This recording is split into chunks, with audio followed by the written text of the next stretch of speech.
The Alchemist by H.P. Lovecraft.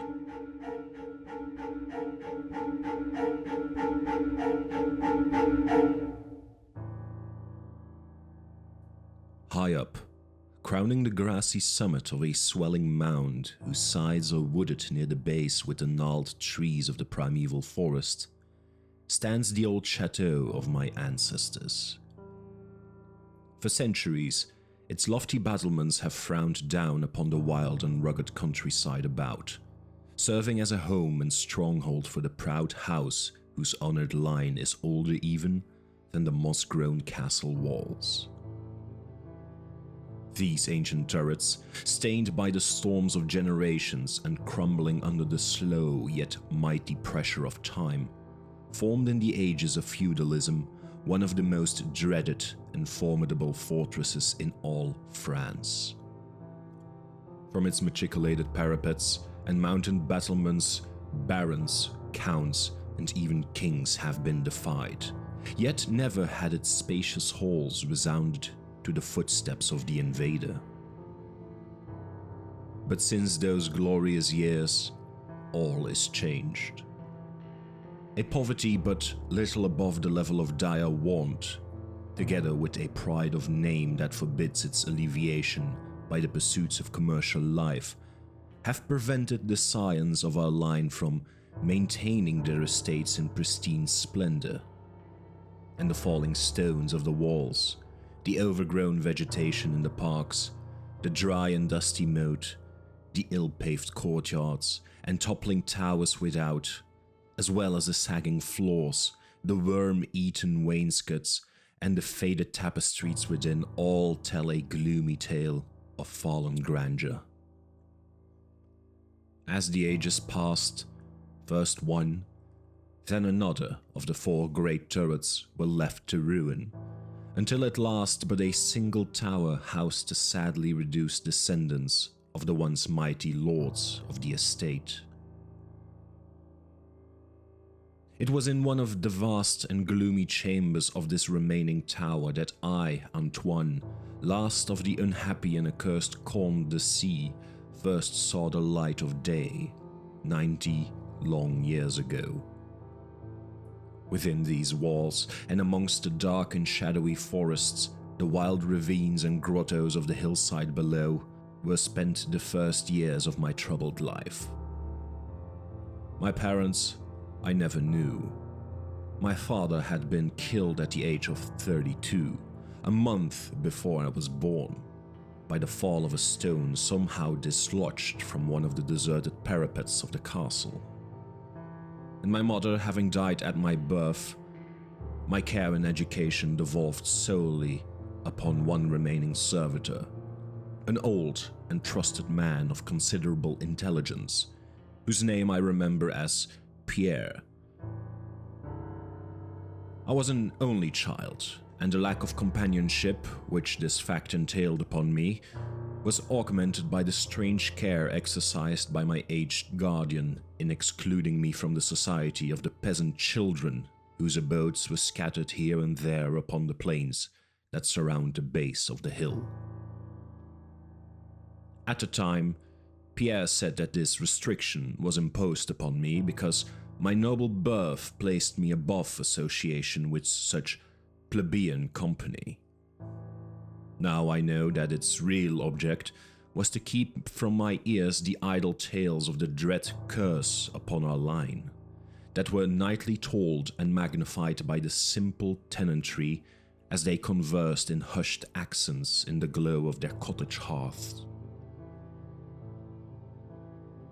Thus isolated and thrown upon my own resources, I spent the hours of my childhood in poring over the ancient tomes that filled the shadow-haunted library of the chateau, and in roaming without aim or purpose through the perpetual dusk of the spectral wood that clothes the side of the hill near its foot.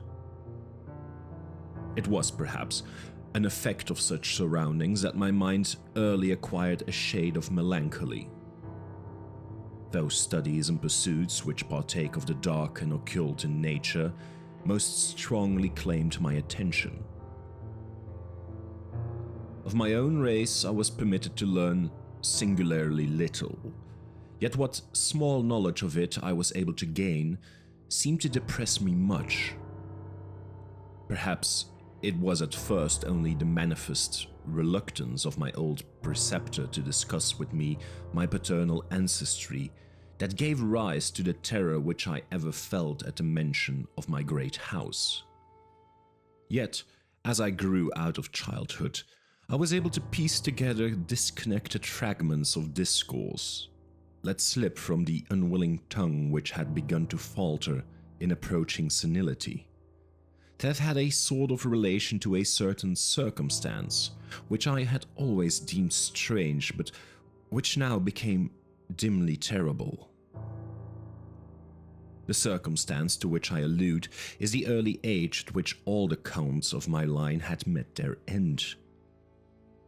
Whilst I had hitherto considered this but a natural attribute of a family of short-lived men, I afterward pondered long upon these premature deaths, and began to connect with them the wanderings of the old man, who often spoke of a curse which for centuries had prevented the lives of the holders of my title from much exceeding the span of 32 years. Upon my 21st birthday, the aged Pierre gave to me a family document which he said had for many generations been handed down from father to son, and continued by each possessor. Its contents were of the most startling nature, and its perusal confirmed the gravest of my apprehensions. At this time, my belief in the supernatural was firm and deep-seated, else I should have dismissed with scorn the incredible narrative unfolded before my eyes. The paper carried me back to the days of the 13th century, when the old castle in which I sat had been a feared and impregnable fortress. It told of a certain ancient man who had once dwelt on our estates, a person of no small accomplishments, though little above the rank of peasant. By name, Michel, usually designated by the surname of Mauvais, the evil, on account of his sinister reputation. He had studied beyond the custom of his kind, seeking such things as the Philosopher's Stone or the elixir of eternal life, and was reputed wise in the terrible secrets of black magic and alchemy. Michel Mauvais had one son, named Charles, a youth as proficient as himself in the hidden arts, and who had therefore been called le sorcier, or the wizard. This pair, shunned by all honest folk, was suspected of the most hideous practices. Old Michel was said to have burned his wife alive as a sacrifice to the devil, and the unaccountable disappearances of many small peasant children were laid at the dreaded door of these two. Yet, through the dark natures of the father and the son ran one redeeming ray of humanity. The evil old man loved his offspring with fierce intensity, whilst the youth had for his parent a more than filial affection. One night, the castle on the hill was thrown into the wildest confusion by the vanishment of young Godfrey, son to Henri de Comte. A searching party, headed by the frantic father, invaded the cottage of the sorcerers, and there came upon old Michel Mauvais, busy over a huge and violently boiling cauldron. Without certain cause, in the ungoverned madness of fury and despair, the Comte laid hands on the aged wizard, and ere he released his murderous hold, his victim was no more. Meanwhile, joyful servants were proclaiming the finding of young Godfrey in a distant and unused chamber of the great edifice, telling too late that poor Michel had been killed in vain. As the Comte and his associates turned away from the lowly abode of the alchemists, the form of Charles le Sorcier appeared through the trees.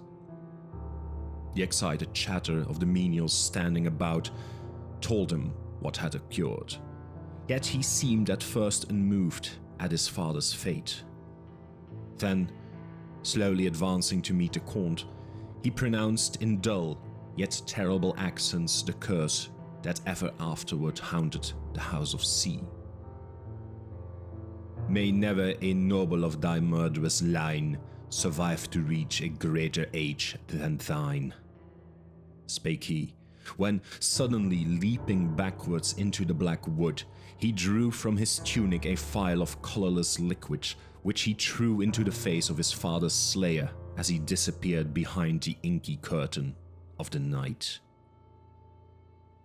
The Count died without utterance, and was buried the next day, but little more than 32 years from the hour of his birth.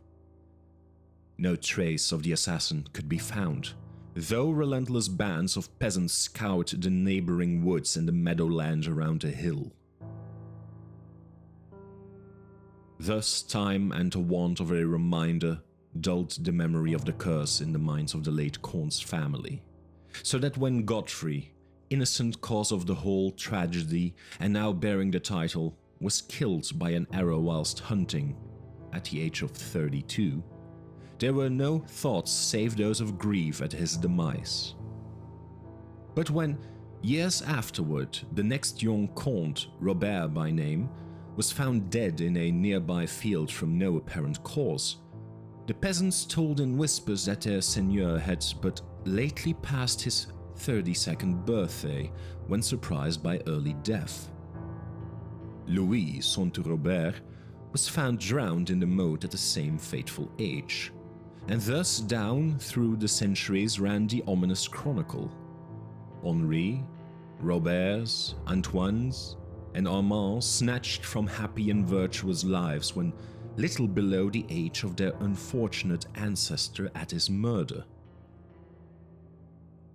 That I had left at most but 11 years of further existence was made certain to me by the words which I read.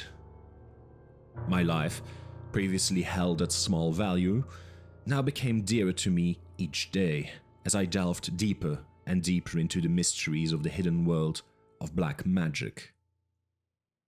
Isolated as I was, modern science had produced no impression upon me, and I labored as in the Middle Ages, as rapt as been old Michel and young Charles themselves in the acquisition of demonological and alchemical learning. Yet, read as I might, in no manner could I account for the strange curse upon my line. In unusually rational moments, I would even go so far as to seek a natural explanation, attributing to the early deaths of my ancestors to the sinister Charles le Sorcier and his heirs. Yet, having found upon careful inquiry that there were no known descendants of the Alchemist, I would fall back to occult studies, and once more endeavor to find a spell that would release my house from its terrible burden. Upon one thing I was absolutely resolved.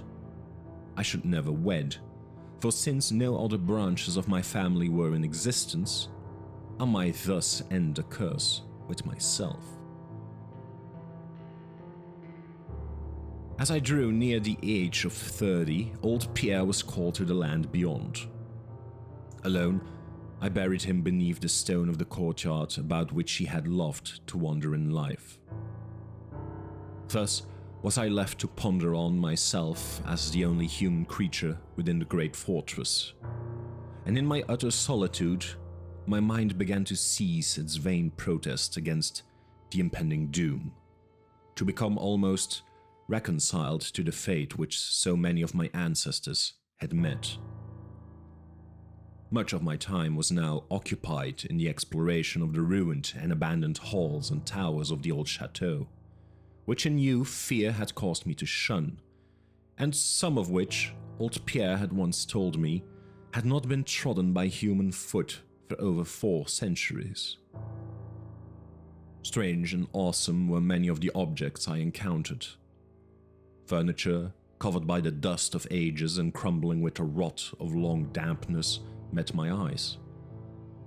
Cobwebs in a profusion never before seen by me were spun everywhere, and huge bats flapped their bony and uncanny wings on all sides of the otherwise untenanted gloom.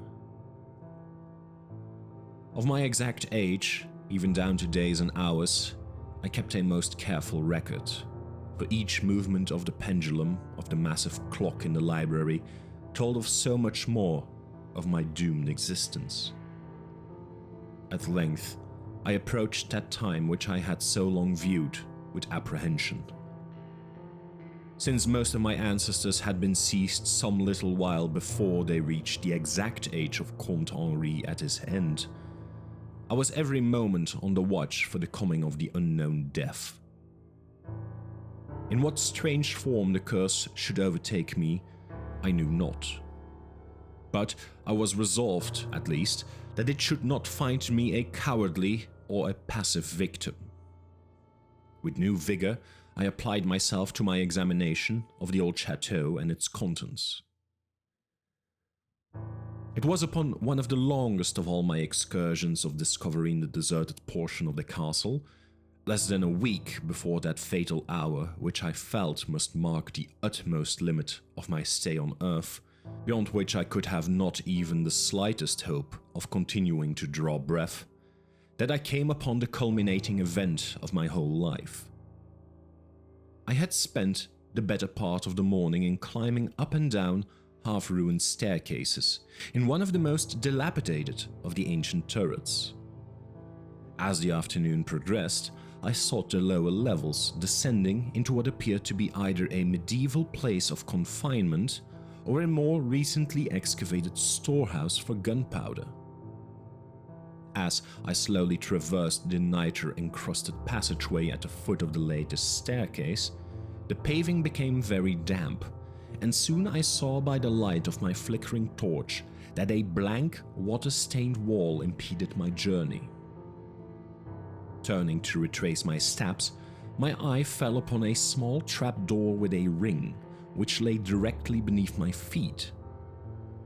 Pausing, I succeeded with difficulty in raising it, whereupon there was revealed a black aperture, exhaling noxious fumes which caused my torch to sputter, and disclosing in the unsteady glare the top of a flight of stone steps. As soon as the torch, which I lowered into the repellent depths, burned freely and steadily, I commenced my descent. The steps were many, and led to a narrow, stone-flagged passage which I knew must be far in the ground. The passage proved of great length, and terminated in a massive oaken door, dripping with the moisture of the place, and stoutly resisting all my attempts to open it. Ceasing after a time my efforts in this direction, I had proceeded back some distance towards the steps, when there suddenly fell to my experience one of the most profound and maddening shocks capable of reception by the human mind. Without warning, I heard the heavy door behind me creak slowly open upon its rusted hinges. My immediate sensations are incapable of analysis. To be confronted in a place as thoroughly deserted as I had deemed the old castle with evidence of the presence of man or spirit produced in my brain a horror of the most acute description. When at last I turned and faced the seat of the sound, my eyes must have started from their orbits at the sight that they beheld. There, in the ancient Gothic doorway, stood a human figure. It was that of a man clad in a skull cap and long medieval tunic of dark color. His long hair and flowing beard were of a terrible and intense black hue and of incredible profusion. His forehead, highly beyond the usual dimensions, his cheeks deep sunken and heavily lined with wrinkles, and his hands, long, claw-like, and gnarled, were of such a deathly, marble-like whiteness as I have never elsewhere seen in man. His figure, lean to the proportions of a skeleton, was strangely bent and almost lost within the voluminous folds of his peculiar garment. But strangest of all were his eyes. Twin caves of abysmal blackness, profound in expression of understanding, yet inhuman in degree of wickedness. These were now fixed upon me, piercing my soul with their hatred and rooting me to the spot whereon I stood. At last, the figure spoke in a rumbling voice that chilled me through with its dull hollowness and latent malevolence. The language in which the discourse was clothed was that debased form of Latin in use amongst the more learned men of the Middle Ages, and made familiar to me by my prolonged researches into the works of the old alchemists and demonologists. The apparition spoke of the curse which had hovered over my house, told me of my coming end, dwelt on the wrong perpetrated by my ancestor against old Michel Mauvais, and gloated over the revenge of Charles le Sorcier. He told how the young Charles had escaped into the night, returning in after years to kill Godfrey, the heir, with an arrow just as he approached the age which had been his father's at his assassination. How he had secretly returned to the estate and established himself unknown in the even then deserted subterranean chamber whose doorway now framed the hideous narrator. How he had seized Robert, son of Godfrey, in a field, forced poison down his throat, and left him to die at the age of 32, thus maintaining the foul provisions of his vengeful curse. At this point, I was left to imagine the solution of the greatest mystery of all: how the curse had been fulfilled since that time when Charles le Sorcier must in the course of nature have died. For the man digressed into an account of the deep alchemical studies of the two wizards, father and son, speaking most particularly of the researches of Charles le Sorcier concerning the elixir which should grant to him who partook of it eternal life and youth. His enthusiasm had seemed for the moment to remove from his terrible eyes the hatred that had at first so haunted them. But suddenly, the fiendish glare returned, and with a shocking sound like the hissing of a serpent, the stranger raised a glass phial with the evident intent of ending my life, as had Charles le Sorcier 600 years before ended that of my ancestor. Prompted by some preserving instinct of self-defense, I broke through the spell that had hitherto held me immovable, and flung my now dying torch at the creature who menaced my existence. I heard the phial break harmlessly against the stones of the passage as the tunic of the strange man caught fire and lit the horrid scene with a ghastly radiance. The shriek of fright and impotent malice emitted by the would-be assassin proved too much for my already shaken nerves, and I fell prone upon the slimy floor in a total faint.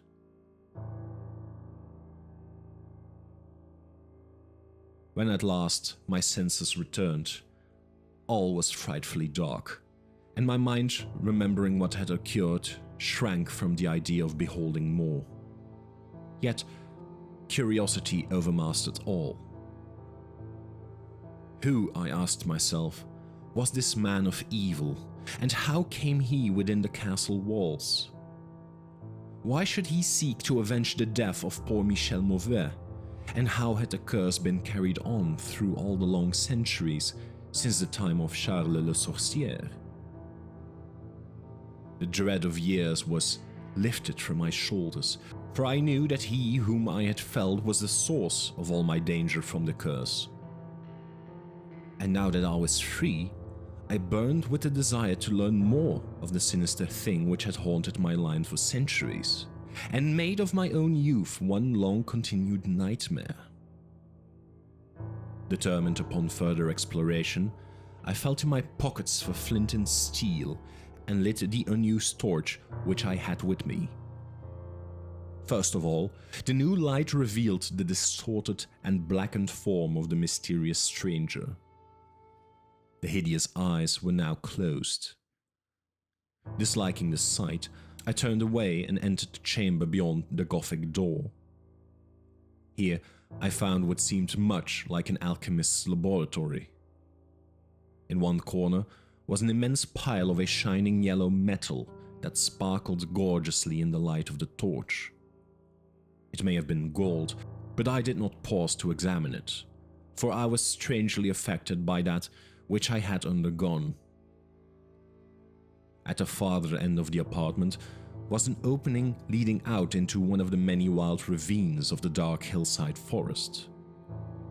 Filled with wonder, yet now realizing how the man had obtained access to the chateau, I proceeded to return. I had intended to pass by the remains of the stranger with averted face, but as I approached the body, I seemed to hear emanating from it a faint sound, as though life were not yet wholly extinct. Aghast, I turned to examine the charred and shriveled figure on the floor. Then, all at once, the horrible eyes, blacker even than the seared face in which they were set, opened wide with an expression which I was unable to interpret. The cracked lips tried to frame words which I could not well understand. Once I caught the name of Charles le Sorcier, and again I fancied the words years and curse issued from the twisted mouth. Still, I was at a loss to gather the purport of his disconnected speech. At my evident ignorance of his meaning, the pitchy eyes once more flashed malevolently at me, until, helpless as I saw my opponent to be, I trembled as I watched him. Suddenly, the wretch, animated with his last burst of strength, raised his hideous head from the damp and sunken pavement. Then, as I remained paralyzed with fear, he found his voice and in his dying breath screamed forth these words which have ever afterward haunted my days and my nights. "Fool," he shrieked, "can you not guess my secret? Have you no brain whereby you might recognize the will which has through 6 long centuries fulfilled the dreadful curse upon your house? Have I not told you of the great elixir of eternal life? Know you not how the secret of alchemy was solved? I tell you, it is I that have lived for 600 years to maintain my revenge. For I am Charles le Sorcier."